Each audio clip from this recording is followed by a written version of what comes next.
నమస్తే. శ్రీ గురుభ్యో నమః. శ్రీమాత్రే నమః. మనకి మే మాసంలో వచ్చేటువంటి పండగ ముఖ్యమైనటువంటిది, అందరికీ ఇష్టమైనటువంటిది.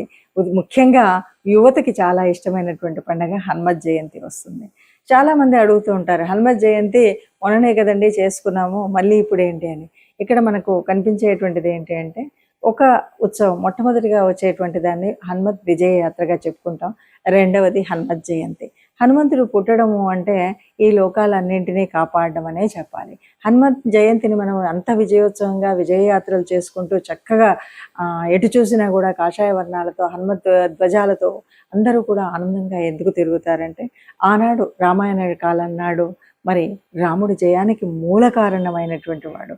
అలాగే ఇప్పటికీ అప్పటికి ఎప్పటికి కూడా ఒక తేజస్సు కానీ, ఒక చైతన్యం అంటే ఎలా ఉండాలి, ఒక దాసతత్వం అంటే ఎలా ఉండాలి, ఒక స్నేహం అంటే ఎలా ఉండాలి, విజ్ఞానంలో నవవ్యాకరణం తెలిసినటువంటి వాడు అంటే ఎలా ఉండాలి, ఒక కార్యశూరత్వంలో ఎలాంటి స్థితి ప్రజ్ఞత ఉండాలి, కార్యాన్ని సాధించుకురావడంలో ఎలా ఉండాలి, ఇవన్నీ మనకు చెప్పేటువంటి వారు హనుమంతుల వారు. అందువల్ల హనుమత్ జయంతి మనందరికీ కూడా ఎప్పటికీ చైతన్యాన్ని అందించేటువంటిది. ఒక పనిని నిర్విఘ్నంగా పూర్తి చేయగలిగే శక్తి సామర్థ్యాలు కావాలి అంటే హనుమత్ జయంతిలో మనము ఆ రోజు హనుమంతుడిని ప్రార్థించడం, పూజించడం, హనుమాన్ చాలీసా చదవడం, మరి దండకాన్ని చదువుతామా, లేదు సింధూరాన్ని వేయిస్తామా, వడమాల వేయిస్తామా, ఇవి ఏమున్నా సరే ఇవన్నీ కూడా మన పూజా విధానంలో ఒక భాగమే అనుకుంటాం. హనుమత్ దేవాలయాల దగ్గరికి వెళ్ళి చక్కగా మన వాహనాలని ఏ రకమైన ఇబ్బందులు రావద్దని పూజించుకోవడం, మనం అక్కడికి వెళ్ళి నాకు ఏ రకమైనటువంటి దుష్ట పీడలు ఇలాంటివి ఏవి నా శరీరానికి రాకూడదని దైవ అనుగ్రహం పొందడం, ఇవన్నీ ఒక ఎత్తు. ఇవి కాకుండా మనం హనుమంతుడి నుండి నేర్చుకోవాల్సినటువంటిది ఏమిటి అంటే, ఎంతటి వాడైనా సరే ఎక్కడ ఎదగాలో ఎక్కడ ఒదగాలో ఇది తెలిసినటువంటి వాడు హనుమంతుడు.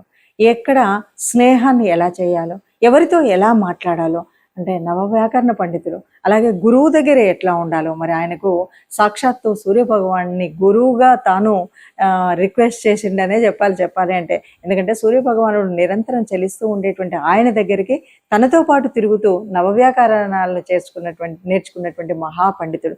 కాబట్టి విద్యార్థి లోకానికి ఎప్పటికి కూడా మనం ఏదైనా జ్ఞానం నేర్చుకోవాలంటే ఎలా ఉండాలి, ఎంత నిరంతర ప్రయత్నం ఎలా ఉండాలి, ఇవన్నీ విషయాలు చెప్పేటువంటిది అది.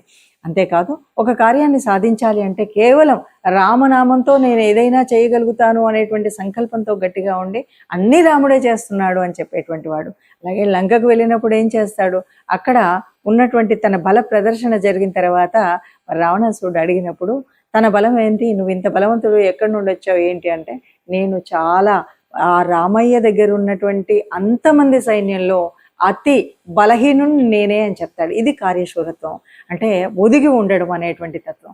ఎక్కడ చూసినా కూడా నేను బలవంతుడిని అనేటువంటి గర్వం కాకుండా, నేను అందరిలో ఒకవాడిని, నేను సేవ చేయగలిగినటువంటి వాడిని, నేను సహాయం చేయగలిగినటువంటి వాడిని, నాకు అధికారం అక్కర్లేదు అన్నటువంటి వాడే. అందుకే కదా సుగ్రీవుడి తనకు ఒక రాజ్యాన్ని ఉండగలిగినటువంటి అయినప్పటికీ కూడా సుగ్రీవుడి దగ్గర మంత్రిగా పనిచేసినటువంటి వాడు.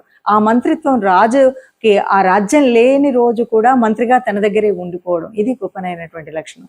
అలాగే ఏ కార్యం చేయాలన్నా అంటే లంకాన్వేషణలో సీతాన్వేషణలో లంకకు వెళ్ళేటప్పుడు ఎన్నో అడ్డంకులు ఉన్నాయి. ఎక్కడికక్కడ ఎదిగినప్పుడు ఎదిగాడు, ఒదిగినప్పుడు ఒదిగాడు.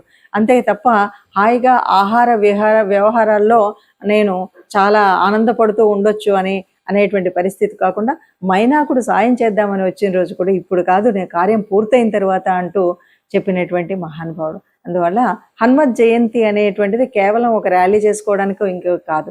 హనుమంతుడు ఏ రకంగా తన ధర్మ రక్షణ కోసం రాముణ్ణి తన గుండెల్లో నిలుపుకున్నటువంటి భక్తుడుగా, రామ రాజ్యం కోసం పాటుపడినటువంటి ఒక సైనికుడిగా, సీతాన్వేషణలో తాను చేయవలసినటువంటి కార్యసాధకుడు ఎలా ఉండాలో అలాంటి కార్యసాధకుడుగా మనం ఆయన్ని ఆదర్శంగా తీసుకుంటే హనుమత్ జయంతిని చక్కటి పండగగా జరుపుకున్న వాళ్ళం అవుతాం.